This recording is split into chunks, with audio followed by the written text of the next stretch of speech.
So hello everyone. আজিৰ video' জনাব গৈ আছো আসাম এগ্ৰিকালচাৰ ইউনিভাৰ্চিটিৰ CET এক্সামত কি ড্ৰেছ কোড লাগিব আৰু এক্সামত যোৱাৰ আগত কি আইডি প্ৰুফ লগত লৈ যাব লাগিব। সো সম্পূৰ্ণ ইনফৰমেশ্যন কাৰণে ভিডিঅ'টো হেবলৈ চাই থাকিবা আৰু যদি চেনেলটো সাবস্ক্ৰাইব কৰা নাই দেন চেনেলটো সাবস্ক্ৰাইব কৰি পেলাই বেল আইকন দবাই ৰাখিবা কাৰণ এগ্ৰিকালচাৰৰ যিকোনো আপডেটছ আমাৰ চেনেলৰ পৰা হোল্ড কৰা দিয়াৰ কাৰণে চেষ্টা কৰা হ'ব। সো বলা আজিৰ ভিডিঅ'টো আমি আৰম্ভ কৰোঁ। So প্ৰথম যোনটো পইণ্ট আছে candidate should bring this admit card along with its photocopy, sign and hand it over to the test administrator or invigilator in the examination hall. So তোমালোকে আসাম এগ্ৰিকালচাৰ ইউনিভাৰ্চিটিৰ যোনটো অফিচিয়েল ৱেবছাইটৰ পৰা এডমিট কাৰ্ড ডাউনলোড কৰিছা এই admit কাৰ্ডটো লগত লৈ যাব লাগিব along with photocopy, মানে তোমালোকে জেৰক্স কপি কৰি জেৰক্স কপিটো লগত লৈ যাব লাগিব। Candidate should present a valid photo identification. So তোমালোকে এটা ফটো আইডেন্টিফিকেশনৰ কাৰণে কি ডকুমেন্টছৰ নাম দিছে তোমালোকে চাই লোৱা। Voter ID, Aadhaar card, bank passbook with photo, passport, driving licence, any government recognised ID along with a photocopy of the original ID.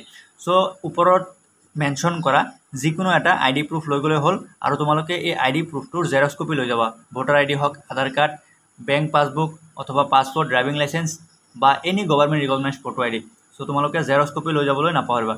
Candidates are expected to adhere to a decent dress code for the examination. So বহুত ষ্টুডেণ্টক সুধি আছিলে dress code কি লাগিব। So dress code তেনেকৈ একো particular dress code নাই। So decent dress code এটা হ'লে হ'ল। সো তোমালোকে ফৰ্মেল পিন্ধি গ'লে বেছি ভাল হ'ব, তোমালোকৰ একো প্ৰব্লেম নহয়। সো ফৰ্মেল ড্ৰেছটো তোমালোকে প্ৰিফাৰ কৰিবা। সো ডিচেণ্ট ড্ৰেছ হ'লে হ'ল, ছোৱালী হওক বা ল'ৰা হওক ডিচেণ্ট ড্ৰেছ পিন্ধি গ'লে একো প্ৰব্লেম নাই। So the name on the admit card must match the name on the ID proof. So তোমালোকে যোনটো আইডি প্ৰুফ লৈ যাবা এই আইডি প্ৰুফত নামটো আৰু তোমালোকৰ এডমিট কাৰ্ডৰ নামটো মেচ কৰিব লাগিব, তেনেহ'লেহে এক্সাম দিব পাৰিবা।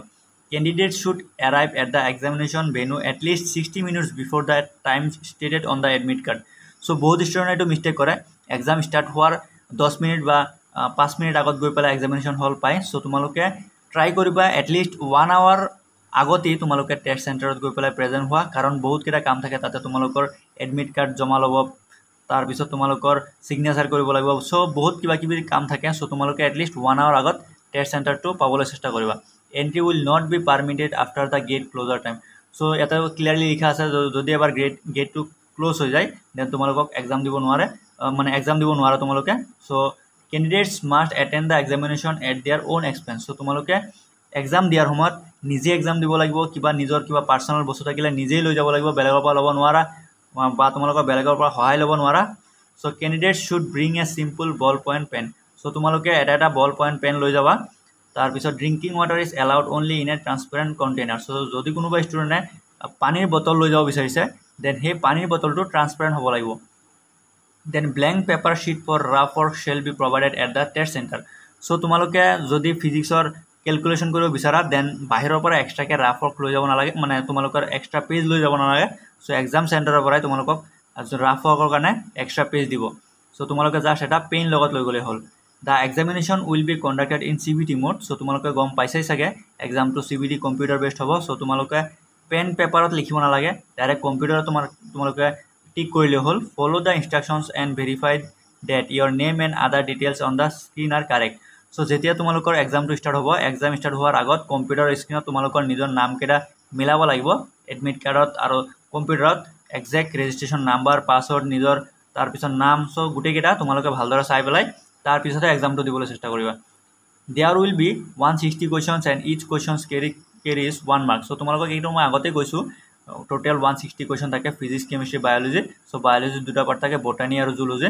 সো প্ৰত্যেকটা কাৰেক্ট আনচাৰ কৰিলে তোমালোকে 1 মাৰ্ককৈ পাবা। There shall be a negative mark of 0.25 for each wrong answer. So ইয়াত তোমালোকৰ নেগেটিভ মাৰ্কিং 0.25 দিছে। সো তোমালোকে ভাবি আছা যে এটা কুৱেশ্যন ৰং কৰিলে অনলি 0.25 মাৰ্ক যাব, কিন্তু তেনেকুৱা নহয়। একচুৱেল যদি তোমালোকে কেলকুলেশ্যন কৰা এটা কুৱেশ্যন ৰং কৰিলে 1.25কৈ যাব, কাৰণ যদি এটা কুৱেশ্যন কাৰেক্ট কৰিলে হয় দেন 1 মাৰ্ককৈ পালা হয়। সো যিহেতু এটা কুৱেশ্যন ৰং হৈছে, so 1 mark plus 0.25। So ultimately তোমালোকৰ টোটেল নেগেটিভ যাব 1.25। সো তোমালোকে ভালদৰে মানে কেয়াৰফুলি কৰিবা যাতে নেগেটিভ কম লাগে। সো যিমান নেগেটিভ লাগিব তোমালোকৰ ৰেংকটো পিছুৱাই গৈ থাকিব। সো তোমালোকে এক্সামত ইমান ভাল ৰেংক তোমালোকে হোল্ড কৰিব নোৱাৰা। সো ট্ৰাই কৰিবা যিমান পাৰা সিমানখিনি কৰিবা, নেগেটিভ মানে কম কৰিবলৈ চেষ্টা কৰিবা।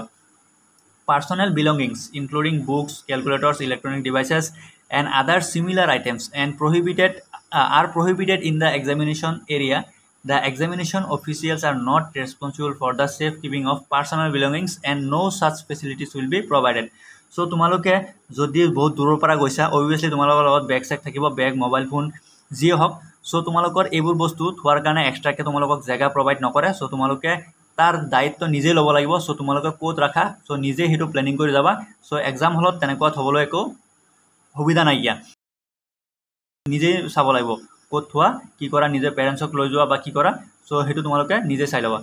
Candidates resorting to any unfair means or malpractice or any misconduct during the examination, including giving or receiving help to or from any candidate during the test will be disqualified. So exam দিয়া টাইমত যদি কাৰোবাৰ পৰা তোমালোকে help লৈছা বা কাৰোবাক help কৰিছা, দেন যদি ইনভিজিলেটৰে দেখা পালে দেন তোমালোকক তাৰ এক্সাম চেণ্টাৰৰ পৰা ডিছকুৱালিফাই কৰি দিয়া হ'ব। সো এক্সামক তোমালোকে দিব নোৱাৰা।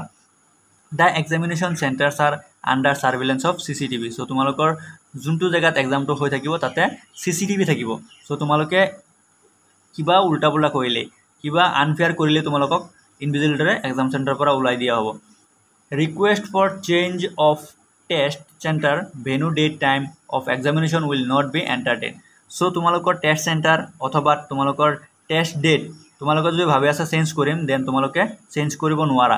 যোনটো টেষ্ট চেণ্টাৰ দিছে আৰু যোনটো টাইমত এক্সাম আছে তোমালোকৰ সেই একজেক্ট চেণ্টাৰ অথবা একজেক্ট টাইমত তোমালোকে এক্সামটো দিব লাগিব। সো একো চেঞ্জ কৰিব নোৱাৰা। দেন লাষ্ট পইণ্টটো দি আছে, no candidate will be allowed to leave the examination hall until the examination time is over. So তোমালোকৰ টোটেল এক্সামিনেশ্যনৰ টাইম হ'ল 2 hours. So before 2 hours you can't leave your examination hall. So তোমালোকে exam হল তোমালোকে এৰি আহিব নোৱাৰা। যেতিয়া 2 ঘণ্টা হ'ব সবে একেলগত ওলাই আহিব।